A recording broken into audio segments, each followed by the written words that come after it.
सागर सुधी गुरु है हितैषी, शुद्धात्म में निरत नित्य हितोपदेशी। वे पाप ग्रीष्म ऋतु में जल है सयाने, पूजू उन्हें सतत केवल ज्ञान पाने, पूजू उन्हें सतत केवल ज्ञान पाने। जय बोलिए शमन संस्कृति शासनाचार्य दीक्षा प्रदाता आचार्य भगवान श्री विद्यासागर जी महामुनिराज की जय बोलिए। चतुर्थ कालीन चर्या पालक शिक्षा गुरु ज्येष्ठ श्रेष्ठ निर्यापक शमन श्री समय सागर जी महामुनिराज की जय बोलिए। किनकी? जिन्होंने इस गौशाला की स्थापना की थी।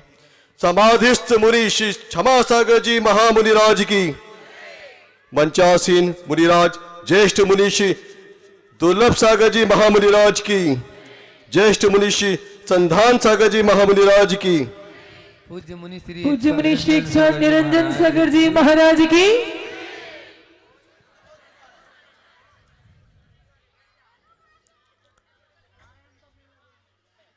सुनना आपको है कि गायों को? नहीं, जैसा फिर आप बोले, क्योंकि गायों को सुना तो हम अकेले में जाके उन्हें सुना सकते हैं। आचार्यों ने कथन किया है, यह शीर सागो, इस संसार में जो संपदा है वो क्या है? गाय। आपके जो बैंक में जो पैसा रखा है या आपके पास जो अर्थ है, उसको आचार्यों ने कभी परिग्रह माना ही नहीं। आप भले उसको कहते कि हमारे पास जो है ये परिग्रह है, लेकिन उसको आचार्य ने परिग्रह नहीं माना। अगर तत्वा सूत्र की पंक्तियों पे आपने ध्यान दिया हो तो आचार्य महाराज ने सूत्र लिखा है, क्षेत्र वास्तु हिरण्य सुवर्ण धन धान दासी दास कुप्य भांड प्रमाणातिक्रमा, ये 10 तरह के उन्होंने परिग्रह बताए हैं। धन को कहीं परिग्रह नहीं कहा, इसमें धन लिया है, गौधन गजधन, इस तरह अश्व ये धन में आता है। तो ये जो गौधन है, इसके संरक्षण के लिए गौशाला की स्थापना पूज्य मुनि क्षमा सागर जी के सानिध्य में यहाँ सन 1999 में हुई थी। हमने भी अपने जीवन में क्षमा सागर जी महाराज को इंदौर चातुर्मास में देखा था, जब 1996 में उनका चातुर्मास इंदौर में हुआ था। पहले एक उन्होंने ग्रीष्म काल में एक बच्चों के संस्कार के लिए एक बहुत बड़े स्तर पर शिविर का आयोजन किया था, जिसमें हमने भाग लिया था। और उस शिविर के माध्यम से पहली बार अब हमने जीवन में किसी दिगंबर साधु के दर्शन को गए थे। और ऐसे ही क्षमा सागर जी के लिए उनकी स्मृति में हमने कुछ पंक्तियां लिखी थी, वो आज आपके सामने रख के अपनी बात की शुरुआत करते हैं। क्षमा सागर जी ने हमेशा प्रकृति के हर पहलू को छुआ है। अब प्रकृति ने गाना, पत्थरों ने पिघलना, नदियों ने कलकलाना, पहाड़ों ने कहना, पेड़ों ने झूमना, सूरज ने मुस्कुराना, चंद्रमा ने शर्माना, पत्तों ने नाचना, फूलों ने खिलखिलाना, चिड़ियों ने चहकना बंद कर दिया है। क्यों? क्योंकि अब उनके देवता ने लिखना बंद कर दिया है। उनकी हर कविता, उनका एक हर व्यक्तित्व प्राणी मात्र के लिए होता था, मात्र हम लोगों के लिए होता था ऐसा नहीं। जब भी वो उनकी लेखनी चलती थी और जब भी वो कहते थे, आपने भी कई बार क्षमा सागर जी को सुनने वाले कई लोग यहाँ होंगे, सुनाने वाले के और सुनने वाले के दोनों द्रवीभूत हो जाते थे, अश्रु धारा भी बह जाती थी। हमने कई बार उनको सुना। ऐसे पत्थर हृदय व्यक्ति भी उनके प्रवचन सभा में रो पड़ते थे। इसलिए लिखा था, पत्थरों ने पिघलना बंद कर दिया है। क्यों? क्योंकि उनके देवता ने अब लिखना बंद कर दिया है। उनकी एक प्रसिद्ध कहानी हुआ करती थी, हर मंच से सुनाई जाती थी। आपने भी कभी आज सुनी होगी, अरिहंत भैया की कहानी।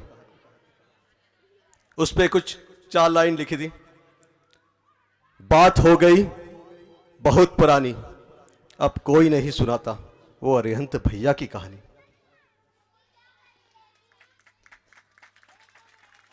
बात हो गई बहुत पुरानी, अब कोई नहीं सुनाता वो अरिहंत भैया की कहानी। क्या था उस कहानी में? अगर आप देखेंगे एक बालक के जीवन को, जो चरितार्थ जीवन उन्होंने किया उस कहानी के माध्यम से, उस कहानी को सुनने वाले और जानने वाले लोग ही जानते हैं उस कहानी का क्या महत्व है। कई लोगों के जीवन को बहुत आमूलचूल परिवर्तन किया है उन्होंने इन कहानियों के माध्यम से। कैसी कहानी होती थी, एकदम हृदय को स्पर्शित कर जाती थी।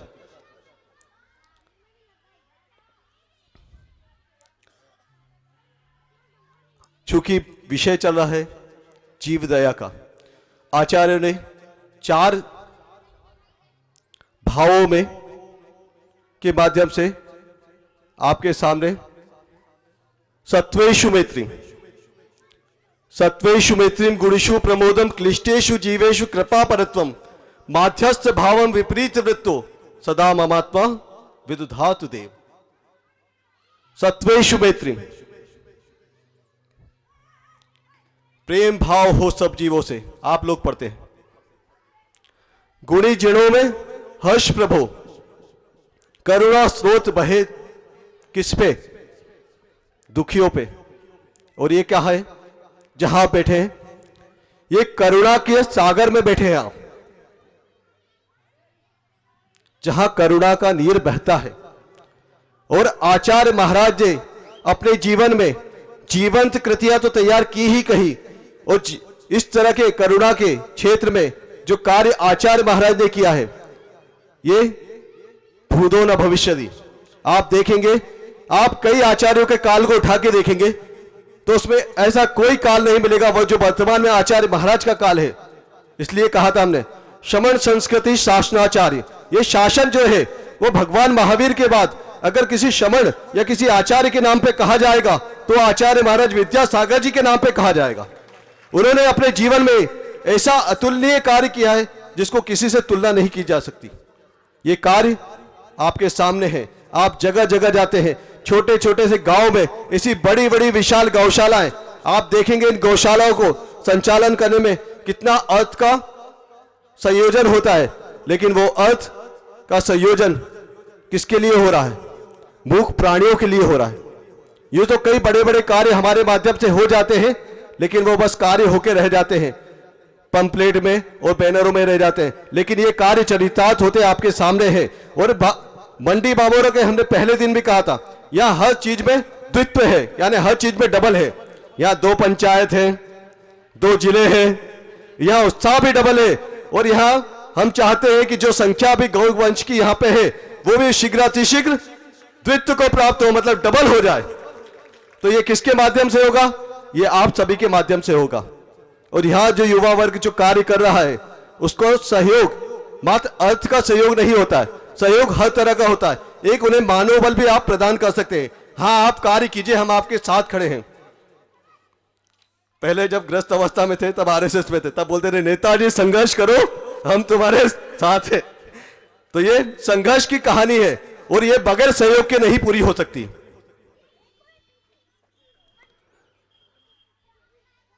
आप जिस धर्म की चर्चा करते हैं, इस धर्म का मूल आपको पता है क्या है? आचार्य का धर्मस्य मूलम दया। धर्म का मूल क्या है? दया है। और धर्म किससे विशुद्ध होता है? तो आचार्य कह रहे धम्मो दया विशुद्धो। जो धर्म है वो दया से विशुद्ध होता है। वो उस विशुद्धता को प्राप्त कब होगा? जब उसमें दया होगी। अगर करुणा और दया के बगैर अगर किसी धर्म की अपन स्थापना करना चाहे तो हम उस धर्म की स्थापना तक नहीं कर पाएंगे। क्यों नहीं कर पाएंगे? क्योंकि वो धर्म, दया, वो करुणा से विहीन है। आचार्य ने बहुत स्पष्ट परिभाषा दी है। जैसे आप कहते हैं ना, ये मानव तो है लेकिन इसमें मानवता नहीं। ये ता प्रत्यय त्वा प्रत्यय होते हैं, ये भाववाची होते हैं। इनके माध्यम से ही हम उस व्यक्ति के भाव को व्यक्त कर सकते हैं। जैसे कहते हैं कि ये मातृ तो है लेकिन इसमें मातृत्व नहीं, मतलब वो धर्म से शून्य है। धम्मो दया विशुद्धो। और ये धर्म किससे विशुद्ध होगा? तो दया से विशुद्ध होगा। बगैर दया के धर्म की परिकल्पना आप कभी कर ही नहीं सकते हैं। तो ये धर्म की जो परिकल्पना आपके सामने आचार्यों ने रखी है, इसको हमें चरितार्थ करना है। नहीं तो ये ज्ञान मात्र थ्योरेटिकल रहेगा, प्रैक्टिकल नहीं होगा। नॉलेज दो तरह का कहा है, आपने भी विद्यालयीन जीवन में इस ज्ञान को ग्रहण करोगा, थ्योरेटिकल प्रैक्टिकल, एक सैद्धांतिक और एक प्रायोगात्मक। तो अब ये प्रयोग का नाम है, और आचार्य ने कहा ज्ञान के प्रयोग का नाम ही चारित्र है। ज्ञान तो हमने बहुत ले लिया कि हाँ गायों के लिए ये करना चाहिए वो करना चाहिए, लेकिन उसको प्रैक्टिकल कब करेंगे हम? और इस ज्ञान के प्रयोग को ही आचार्य महाराज स्वयं सक्रिय सम्यक दर्शन नाम दे रहे हैं। सम्यक दर्शन के अंगों के बारे में तो हमने बहुत सुना, बहुत जाना, बहुत पढ़ा, लेकिन क्या उसको हम सक्रिय कर पाए? अगर उसको सक्रिय नहीं कर पाए तो हमें सक्रिय करना है, नहीं तो वो सम्यक दर्शन जो हमारे पास जो उपलब्ध सम्यक दर्शन है उस पर भी बहुत बड़ा प्रश्न चिन्ह खड़ा होगा कि सम्यक दर्शन है या मात्र एक शोपीस है, एक दिखावे की वस्तु है सम्यक दर्शन। उस दिखावे की वस्तु को नहीं, उसको सक्रियता प्रदान करना, यही हमारे जीवन का ध्येय होना चाहिए, यही हमारे जीवन का लक्ष्य होना चाहिए। अगर हम चाहते हैं कि हम अपने जीवन को, उन सिद्धांतों को अपने जीवन में लाएं जो आचार्यों ने ग्रंथों में अपना, आप सोचे आचार्य ने कितना महान उपकार करा है। बड़े महाराज जी समय सागर जी हमको पढ़ाते समय हमेशा इस चीज पे जोर देते थे, किन वनों में रहकर, किन विपरीत परिस्थितियों में रहकर आचार्यों ने इन ग्रंथों की रचना की है। तो पहली बात तो आप इसको शुद्ध पढ़ें, और शुद्ध पढ़ने के साथ साथ आप उस पर चिंतन मनन भी करें कि क्या दिया है आचार्यों ने उन ग्रंथों में। हमेशा हम लोगों के लिए उनका यह संबोधन रहता था। आप लोगों ने शावक संस्कार शिविर अपने जीवन में कई अटेंड किए होंगे। हमने हमारे जीवन में 2 वर्ष लगातार शमन संस्कार शिविर अटेंड किया। पूज्य बड़े महाराज जी उसके मुखिया होते थे और वे हमारे लिए संस्कारित करते थे। एक एक छोटी छोटी सी बात हमारे जीवन में, कैसे एक शमन को रहना चाहिए, कैसे एक शमन को कहना चाहिए, कैसे एक शमन को आहार तक करना चाहिए, और कैसे शमन को उठना बैठना चाहिए। यह मूलाचार्य में तो लिखा है, कदम चरे कदम चिट्ठे, एक बड़ी कारिका है, लेकिन अपने जीवन में कैसा उसका अनुपालन करना है उन्होंने स्वयं भी किया और हमसे करवाया भी। एक 65 वर्ष का साधक, लगभग उनकी उम्र 65 की समथिंग होगी, तो एक 65 वर्ष का साधक अपने जीवन में कैसे साधना को करता है, इसलिए हमने पहले संबोधन दिया चतुर्थकालीन चर्या पालक। हमने उनको चर्या करते स्वयं अपनी आंखों से देखा है। उनके हर एक पल को वो व्यर्थ नहीं करते थे, और कैसे हम लोगों के लिए भी एक प्रवचन तो एक अलग चीज है, हमारे लिए उन्होंने करके दिखाया कि ये मैं कर रहा हूं, और ये हमको ये कैसे सीखा हमने, तो हमेशा कहते थे हमें आचार्य महाराज ने सिखाया, और ये हमने सीखा, ये आप लोगों के लिए दिया है, ये मेरा कर्तव्य था इसलिए मैंने किया है। हमेशा कभी भी उन्होंने कर्तव्य दृष्टि नहीं लाए, हमेशा अपने कर्तव्य की ओर इंगित किया और हमारे सामने भी रखा कि ये हमारा कर्तव्य है। इसका हमको बताने को आचार्य महाराज जी कहा था, इसलिए हमने आप लोगों के सामने रखा।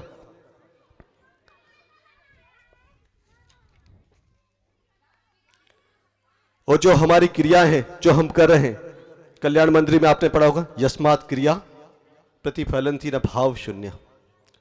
तो सारी क्रियाओं को हम भावपूर्ण तरीके से करें जो भी हम कर रहे हैं, और ये सारी क्रियाएं आपके लिए फलदायी हो। तो ये कब फलदायी होंगी? जब हम भावपूर्ण तरह से करेंगे उसको। यस्मात् क्रिया प्रतिफलन्ति न भाव शून्य। आप लोगों को भी कई बार लगता होगा, क्योंकि हमारे जीवन में जब से इंदौर में पूज्य मुनिषी समय सागर जी का प्रवेश हुआ था, ब्रह्मचर्य अवस्था से उनका चातुर्मास देखा हमने, और करीब 6-7 महीने का उनका सानिध्य देखा। उसके बाद 3 वर्ष उनके साथ रहे। तो आचार्य ने कहा है कि ऐसे शमन की हमेशा प्रशंसा करो। कहा रत्नकंठ शावकाचार्य में, विषयाशावशातीतो निरारंभो परिग्रह ज्ञान ध्यान तपो रक्तस तपस्वी स प्रशस्यते। वो तपस्वी प्रशंसा के योग्य कौन है? जो विषय की आशा से रहित है, विषयों की आशा से रहित है। और कैसा है वो? तो निरारंभो परिग्रह। और फिर कैसा है? ज्ञान ध्यान तपोली रखता तपस्वी स प्रशस्यते।